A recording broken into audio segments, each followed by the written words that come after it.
अस्सलाम वालेकुम।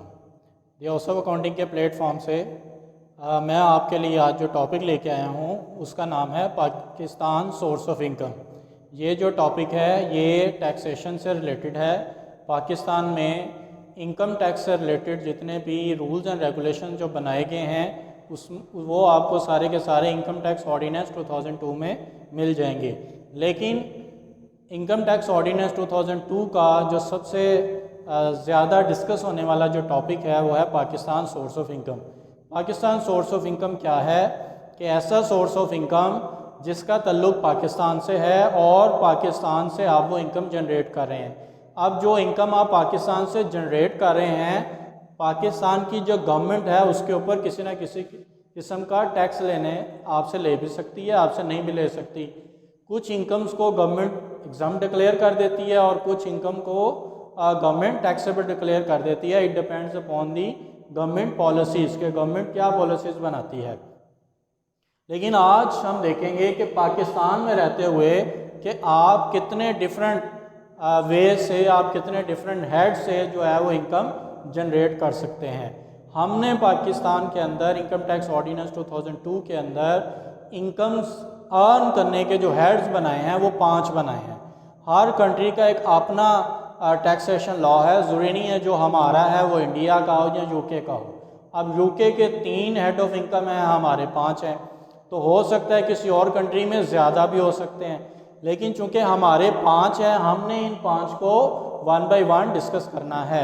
आज मैं इन 5 हेड्स को फॉर्मल तरीके से एक्सप्लेन करूँगा कि ये 5 हेड हैं क्या।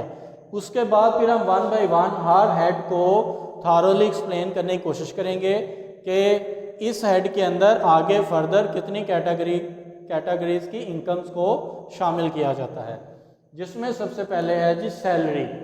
सैलरी वो इनकम है जिसमें एम्प्लॉई और एम्प्लॉयर का रिलेशनशिप एग्जिस्ट करता है और उस रिलेशनशिप की बेस पे आपको जो भी पेमेंट मिलेगी वो सैलरी कहलाएगी।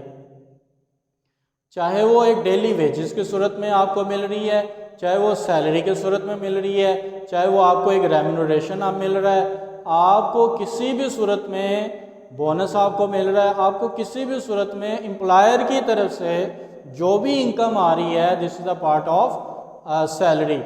आपको रिटायरमेंट के बाद पेंशन आ रही है, आपको रिटायरमेंट के पैसे आ रहे हैं, आपको ग्रेजुटी आ रही है, आपको ट्रैवलिंग अलाउंस आ रहा है, आपको मेडिकल अलाउंस मिल रहा है, आपको हाउस रेंट अलाउंस मिल रहा है, आपको अकोमोडेशन फैसिलिटी मिल रही है, आपको कार की फैसिलिटी मिल रही है, आपको घर में रहने के मतलब के जितनी भी फैसिलिटीज़, जितने भी बेनिफिट्स आपको एम्प्लॉयर की तरफ से मिलेंगे on account of that particular relationship, उसको हम क्या कहेंगे, एम्प्लॉयमेंट। और उससे जितनी भी इनकम आप जनरेट करेंगे वो सारी की सारी कौन से हेड में जाएगी, सैलरी के हेड में जाएगी। अगर मैं आपसे क्वेश्चन करूं कि बताएं ओवर टाइम पेमेंट मिली वो आपको किस हेड में ले जानी होगी, तो डेफिनेटली ये आपको on account of relationship of employer and employee, employment की रिलेशनशिप में ये आपको पैसे मिल रहे हैं, तो आप इसको भी किस हेड में लेके जाएंगे, आप इसको भी सैलरी के हेड में लेके जाएंगे। आपको क्वालिफिकेशन पे मिली, आपको टेक्निकल अलाउंस मिला, आपको ऑनरेरियम अलाउंस मिला, आपको गोल्डन हैंडशेक मिला, आपको कोई भी बेनिफिट एम्प्लॉयर की तरफ से मिलता है, इवन के टर्मिनेशन अलाउंस या टर्मिनेशन कंपनसेशन जो मिलती है, this is also the part of your salary. हमने सैलरी के अंदर इसको डिफ़ाइन करना होता है और फिर सैलरी के परक्विजिट्स को डिफ़ाइन करना होता है।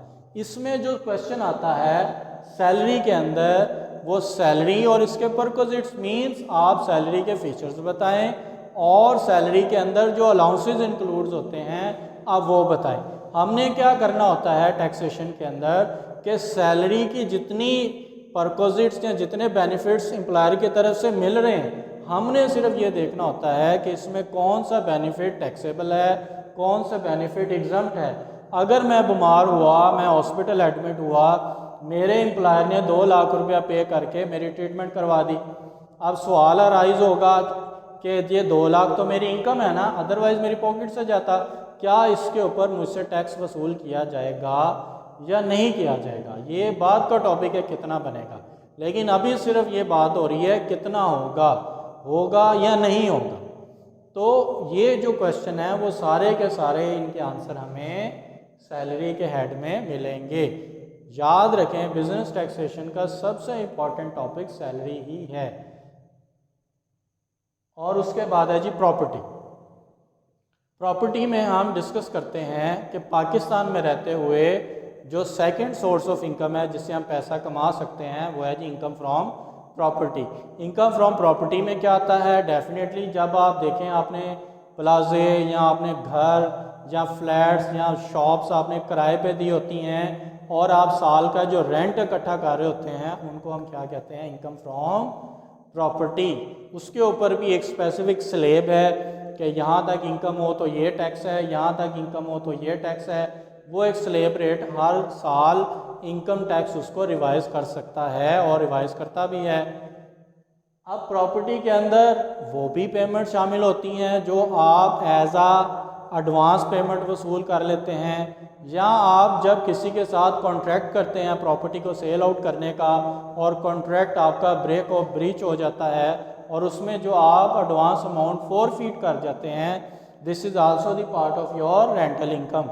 रेंटल इनकम को भी हमने डिफ्रेंशिएट करना होता है क्योंकि गवर्नमेंट इसके ऊपर भी टैक्सेस हमसे वसूल करती है। ये ज़रूरी नहीं है कि जो सैलरी ले रहा है वो रेंटल इनकम नहीं ले रहा।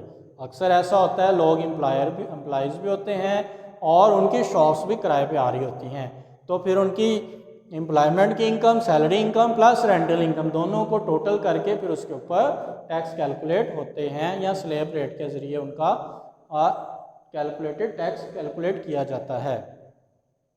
And number third is income from business. This is also very vast subject of income taxation के बिज़नेस के अंदर बहुत ज़्यादा कैटेगरीज हैं, बेशुमार बिजनेसेस के टाइप्स हैं, लेकिन इसमें भी गवर्नमेंट ने एक स्लैब रेट बनाई है कि अगर इससे ज़्यादा आपकी इनकम होगी तो ये टैक्स होगा, ये इनकम होगी तो ये टैक्स होगा। ये स्लैब रेट वेरी करती है इंडिविजुअल के लिए अलग से, एओपी के लिए अलग से, फर्म के लिए अलग से, कंपनी के लिए अलग से। बीकॉम लेवल पे हम इनकम फ्रॉम बिजनेस के जो रिटर्न्स हैं हमसे वो नहीं पूछी जाती कि ये आप कैसे बनाएंगे। इस वजह से बीकॉम लेवल पे बिजनेस इनकम फ्रॉम बिजनेस के अंदर एक या दो तरह का सवाल पूछा जाता है कि जी बताएं कौन सी इनकम है जो कि बिजनेस इनकम का पार्ट होंगी, कौन सी नहीं होंगी। मतलब कि कौन सी ऐसी इनकम्स हैं जो कि बिजनेस इनकम में इंक्लूड नहीं होंगी, mean deductions which are allowed and deductions which are not allowed. कौन से आप एक्सपेंसेस उसमें से लेस कर सकते हैं और कौन से एक्सपेंसेस आप लेस नहीं कर सकते। इसमें आपको सिर्फ यही क्वेश्चन पूछा जाता है। नंबर 4 है G capital gain. Capital gain क्या होता है? आपने स्टॉक एक्सचेंज का नाम सुना होगा, या कैपिटल एसेट्स जिसमें शेयर्स की आप परचेजिंग करते हैं उनको बेचते हैं, या ऐसी प्रॉपर्टीज़ जो कम अरसे के लिए आप रख के आपको फिर उसको बेच देते हैं, वो सारी की सारी उनके ऊपर जो आप अर्निंग करते हैं उसको गेन कहते हैं। उस गेन के ऊपर भी आपको टैक्स देना पड़ता है with the specific rates. And the last is the other sources. इन चारों के अलावा जो भी आपके सोर्सेज हैं, आपका प्राइस बॉन्ड निकलता है, आपकी लॉटरी निकलती है, या आप किसी और सेंस में आप पैसे कमा रहे हैं, वो सारे के सारे आपके अदर सोर्स में आएंगे। इन पांचों हेड्स में बीकॉम लेवल के ऊपर हर हेड में से वो कुछ ना कुछ ज़रूर पूछता है, या अगर हर हेड से ना पूछे तो एटलीस्ट सैलरी में से क्वेश्चन आ जाता है, अदर सोर्स में से। तो ऐसा हो नहीं सकता कि इन पांचों हेड में से आपको क्वेश्चन ना पूछे। एटलीस्ट 2 क्वेश्चन इन पांचों हेड्स में से लाजमी आ जाते हैं। अगर ये आप सिर्फ 5 हेड ही तैयार कर लें तो आपके थ्योरेटिकल क्वेश्चन भी तैयार हो जाते हैं, प्लस आपको न्यूमेरिकल्स करने में भी बहुत ज़्यादा फ़ायदा पहुंचता है। सबसे पहले हम डिस्कस करेंगे वो है हमारे पास सैलरी। तो अगर आप नेक्स्ट लेक्चर्स को सुनना चाहते हैं तो उसके लिए मैं आपसे रिक्वेस्ट करूंगा कि हमारे इस चैनल को आप सब्सक्राइब करें और इस बेल आइकॉन के ऊपर भी क्लिक कर दें, और मेरे आने वाले लेक्चर ताकि आपको टाइम पे मिलते रहें और